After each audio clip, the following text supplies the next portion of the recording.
기도합니다. 아멘. 오늘 우리에게 주시는 하나님의 말씀은 로마서 12장 9절에서 14절의 말씀입니다. 로마서 12장 9절에서 14절의 말씀입니다. 말씀 교독해서 읽으시고 제가 먼저 읽고 성도님도 읽으시고 마지막 14절 말씀은 함께 읽겠습니다. 사랑에는 거짓이 없나니 악을 미워하고 선에 속하라. 형제를 사랑하여 서로 우애하고 존경하기를 서로 먼저 하며 부지런하여 게으르지 말고 열심을 품고 주를 섬기라. 소망 중에 즐거워하며 환난 중에 참으며 기도에 항상 힘쓰며 성도들의 쓸 것을 공급하며 손 대접하기를 힘쓰라. 14절입니다. 너희를 박해하는 자를 축복하라. 축복하고 저주하지 말라. 아멘. 사랑하는 성도님들, 우리가 오늘 하루를 살아가면서도 참 사랑에 대해서 참 우리가 많이 이야기하는 것 같습니다. 집 안에서, 집 밖에서, 또한 세상을 살아가면서, 또 교회 안에서 말입니다. 그러나 우리가 실제로는 정말 사랑해야 됨을 알고 있지만 내 이익과 내 유익, 내 감정에 따라서 움직이는 경우가 너무나도 많은 경우를 보게 됩니다. 특별히 그렇게 하면서도 알지 못하는 그때에 성령님께서 우리의 마음을 조명하여 주셔서 왜 그러니? 라며 밝히 보여주실 때 참으로 부끄럽고 주님 제가 또 왜 이럴까요? 라는 그런 마음을 갖고 주님 앞에 나아갈 때가 있지요. 가까운 관계 안에서도 사랑보다는 상처가 또 오해가 앞설 때도 있는 것이 우리의 참 부족한 삶인 것 같습니다. 교회 안에서도 우리 서로 존중해주면 얼마나 좋아요. 서로 세워주면 얼마나 좋아요. 그런데 또 때로는 마음속 저편에는 기도하면서 설교 말씀 들으면서 또 우리가 또 주어진 달란트와 또 시간으로 또 이렇게 섬기면서 이 마음 가운데 또 시기하고 또 질투하고 또 경쟁하고 또 비교할 때가 있고 또 판단할 때도 얼마나 많은지 모르겠습니다. 저희만 그러지 않았던 것 같습니다. 이 로마 교회에도 그랬던 것 같습니다. 그래서 바울은 오늘 본문 말씀에 성도의 사랑은 세상의 사랑과 달라야 한다고 강조하고 있습니다. 거짓이 없고 먼저 존중하며 환난 중에도 기도로 견디는 사랑이어야 한다는 것입니다. 그렇다면 사도 바울이 가르치는 성도의 사랑과 섬김은 사도 바울을 통하여서 성령님께서 이 로마 교회에 주시는 이 로마 교회 성도들에게 주는 구체적인 모습은 어떤 모습일까요? 그리고 이 말씀을 통해서 오늘을 살아가고 있는 또 여러분에게 주시는 하나님의 말씀은 무엇일까요?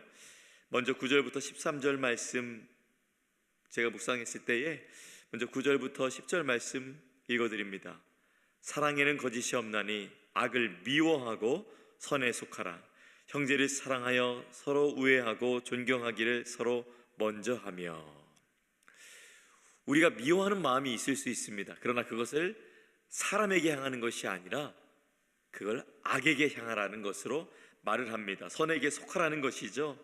거짓이 없는, 가식이 없는, 꾸밈 없는 그 사랑에는 거짓이 없다라며 성도의 사랑은 계산적이거나 또 형식적인 것이 아니라 세상 사람들에 따라서 나한테 이익을 주니까 나한테 유익을 주니까 거기에 맞게 내가 기브앤테이크로 좀 사랑도 나도 줘야겠네, 이런 계산적인 사랑이 아니라 주님께서 우리에게 보여주신 십자가 사랑으로 나아가라는 것을 보여주고 있는 것입니다.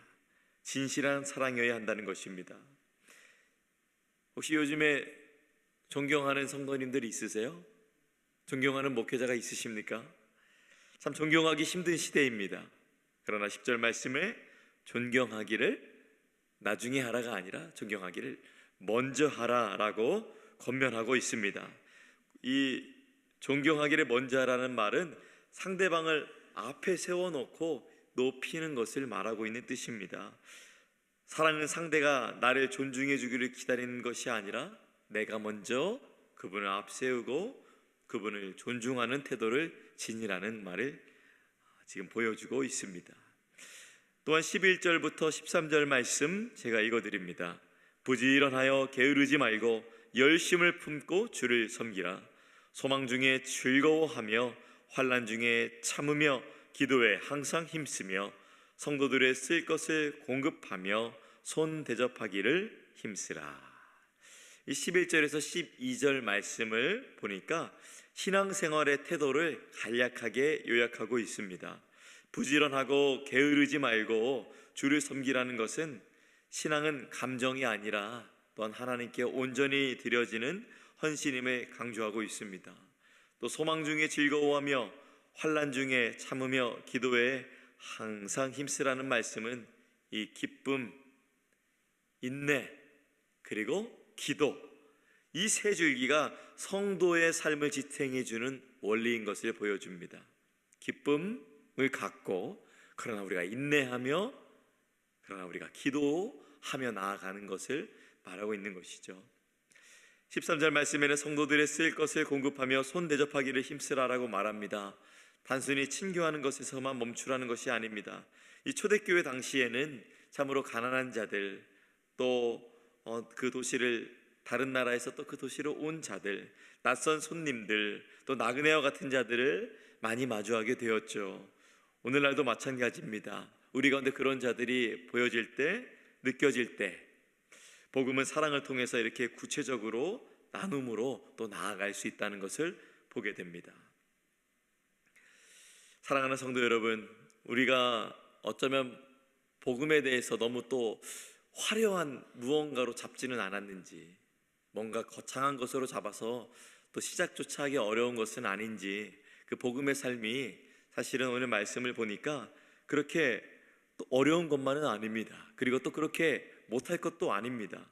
가식 없는 사랑, 다시 한번 우리가 십자가의 사랑을 받은 자로서 먼저 그렇게 나아가고, 또 먼저 존중하는 태도, 우리가 그것을 다시 회복하고, 또 힘들고 어렵고 환난 중에 우리가 있다 하더라도 기도로 버티며 주님의 역사심을 믿고 나아가는 그 믿음, 그리고 실제적으로 또한 나눔의 삶을 사는 그것이 우리 가운데 또한 온전하게 이루어지는 여러분의 복된 하루가 되시기를 간절히 축복합니다. 그래서 여러분의 삶 가운데 이런 사랑이 채워질 때에 세상을 통한 그 사랑이 바로 여러분을 통해서 하나님께서 역사하심을, 또한 하나님의 살아계심을 또한 목격하는 그러한 간증자가 되시기를 간절히 축복합니다.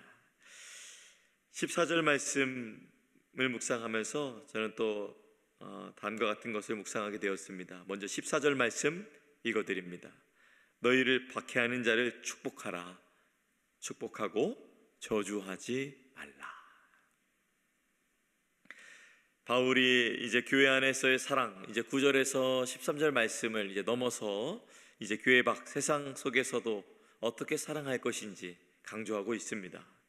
여기서 축복하라 라는 말은 단순히 좋은 말을 하라라는 뜻을 넘어서서 그 사람이 복을 누리도록 하나님께 간구하라. 그 사람이 복을 누리면서 그 사람이 복을 누리도록 하나님께 간구하라 라는, 그 사람이 무엇을 누리는지, 그리고 그 사람이 그 복을 누리는 것을 누구에게 아뢰일지를 또한 담고 있는 말입니다. 어떠세요? 참 저주할 수밖에 없는 여러분의 삶 가운데 그런 분이 있으실지 모르겠습니다. 없으면 좋을 텐데요. 있다면 참 안타까운 일이기도 하고요. 그러나 우리가 그러한 마음에만 머무르지 아니하고 왜 하나님은 저주하지 말고 축복하라라는 말을 이 로마교회 성도들에게 왜 바울을 통해서 말씀하셨을까요? 바로 이 초대교회 로마 성도들은 실제로 박해 가운데 있었습니다. 박해하는 자들이 아주 천지였죠. 나에게 하는 태도를 보면, 로마교회 성도들에게 하는 태도를 보면 예수 믿는 자들을 잡아들이고 핍박하고 어려움을 주고 오해하고 낙심되게 하는 자들을 보면 저주하고 싶은 마음이 있었던 것 같아요. 그러나 성격대로가 아니라, 호르몬대로가 아니라, 느끼는 대로가 아니라 말씀으로, 믿음으로 바라보라고 믿음 안에서 권면해주고 있습니다. 그래서 이 말씀은 단순한 권면이 아니라 로마 교회 성도들이 그 현실에서 붙잡아야 될 믿음의 태도였던 것입니다. 그들을 저주하지 말고 축복하라. 이것은 예수님의 산상수훈에서 말씀하신 예수님의 말씀과 일치하죠. 너희는 원수를 사랑하며 너희를 박해하는 자를 위하여 기도하라. 결국 성도의 사랑은 교회 안에서 형제의 사랑을 넘어서서 또한 원수까지도 품는 사랑으로 이렇게 확장되어 가고 있는 것을 보게 됩니다. 바울은 어떻게 이것을 이렇게 잘 알 수 있었을까요?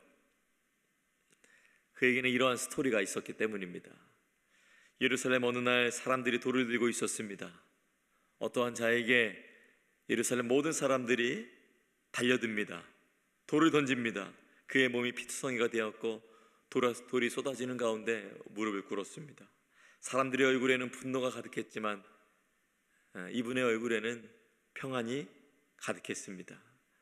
바로 스데반 집사님입니다. 그 스데반 집사님이 하늘을 우러보며 이렇게 말했죠. 주여, 이 죄를 그들에게 돌리지 마옵소서. 그리고 그 자리에, 그를 죽이는 자리에 동참한 많은 사람들의 옷을 맡은 그 일을 바로 오늘 말씀을 쓴 바울이 사울이었을 때에 그 옷들을 감당하고 있었습니다. 그 자리에 젊은 청년 사울이 있었습니다. 그는 사람들의 옷을 지키며 스데반이 어떻게 죽고 있는지를 바라보고 있었습니다. 지켜보고 있었습니다. 아마 그 사울의 귀에는 스데반의 마지막 기도가 깊이 울렸을 것입니다.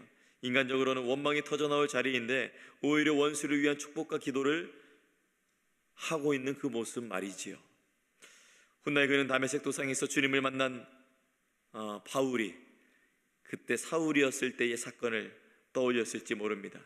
내가 보았던 스데반의 기도, 원수를 축복하라라는 것이 실제로 예수 그리스도를 만난 자 가운데 이루어지는구나. 아마 그 기억이 그의 회심을 준비하는 씨앗이 되었지 않았을까. 믿음의 상상력을 펼쳐보았습니다. 사랑하는 성도 여러분, 우리의 삶에도 갈등과 오해가 있죠. 심지어 여러분을 힘들게 하고 상처 주고 또한 그러한 가족과 또한 그러한 사람들이 있을 수 있습니다. 교회 안에도 있을 수 있습니다. 특별히 또한 직장에서 또 이민사회 속에서 그런 관계를 피할 수가 없죠. 그러나 오늘 말씀이 무엇이라고 말씀하시는지 영혼의 귀를 기울이시기 바랍니다. 저주하지 말고 축복하라. 스데반 집사님이 보여준 사랑은 단순한 선한 성품에서 나온 것이 아니라 부활하신 예수님을 믿는 믿음 안에서 그분이 갚아주시지, 그분이 결국 심판하시지, 그분에게 맡기는 마음으로 또한 그분이 주시는 마음으로 그렇게 했던 것입니다. 여러분의 삶에서도 오늘 한번 원망 대신 기도를, 또 저주 대신 또 축복을 선택하는 여러분이 되시면 참 좋겠습니다. 그것이 세상과 다른 성도의 삶이며 또한 복음의 능력을 드러내는 것임을 믿습니다. 말씀을 마무리합니다. 오늘 두 가지 나눴는데요. 첫 번째는 교회 안에서 거짓 없는 사랑과 섬김으로 서로 존경하며 존중하며 살아가자고 권면드렸고, 두 번째는 세상 속에서 심지어 여러분을 괴롭히는 자까지도 축복하는 그 믿음의 자세로 나아가자라고 권면드렸습니다. 그러나 저는 여기서 솔직하게 인정합니다. 이 길은 결코 쉽지 않습니다. 가까운 가족조차 오해가 생기는데요, 갈등이 생기는데 하물며 원수를 축복하는 것은 인간의 힘으로는 불가능해 보입니다. 그래서 어쩌면 좌절할 수도 있습니다. 하지만 바로 그 지점에서 복음의 능력이 나타납니다. 우리가 스스로 할 수 없기 때문에 성령님 의지하여서 나아갈 때에, 그분이 내 안에 역사하심을 우리가 목격할 때에, 나를 통해서 일하심을 보실 때에 복음의 능력이 나타나는 것을 우리가 볼 수 있는 것입니다. 스데반 집사님의 죽음 앞에 원수를 위해 기도할 수 있었던 것은 자신의 의지가 아니라 성령님께서 붙잡아 주셨기 때문에 할 수 있었죠. 그래서 주님은 오늘 이렇게 우리에게 또한 격려하며 위로하며 이렇게 말씀하시지 않을까요?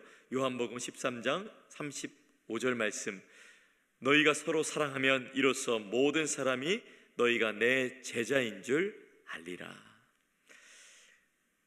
사랑은 세상과 성도를 구분짓는 가장 분명한 표지입니다. 그러므로 오늘 하루도 주님의 은혜를 구하며 거짓 없는 사랑으로 섬기고 원망보다는 축복을 선택하며 사는 여러분의 개인과 또 가정과 여러분의 삶의 모든 영역이 되어서 그 복된 삶을 사시는 성도 되시기를 우리 주님의 이름으로 간절히 축원합니다.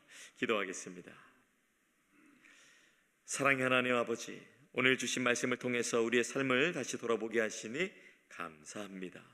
거짓 없는 사랑과 섬김 그리고 원수까지도 축복하는 삶이 성도의 길임을 보여주십니다. 하지만 우리의 힘으로는 할 수 없는 것임을 또한 주님 앞에 고백합니다. 우리 안에 성령의 충만하심을 부어주셔서 우리 사랑하는 성도님들 마음에 성령의 충만하심을 보여주셔서 부어주셔서 사랑하기 어려운 자리에서 사랑하게 하시고 저주 대신에 축복을 선택할 수 있는 믿음을 허락하여 주시옵소서. 우리의 가정이 주님의 사랑으로 가득 차게 하여 주시옵시고 우리의 교회가 참된 섬김으로 채워지게 하여 주옵소서. 이 DMV 지역을 살아가는 모든 성도님들의 삶의 자리에서 주님의 제자됨을 드러내며 빛과 소금의 역할을 감당하게 하여 주시옵소서. 오늘 하루도 외롭지 아니하고 오직 주님과 동행하며 주님으로 말미암아 풍성한 삶을 누리는 모든 성도님들 되기를 간절히 소원하며 우리 구주 예수 그리스도의 이름으로 간절히 기도합니다. 아멘.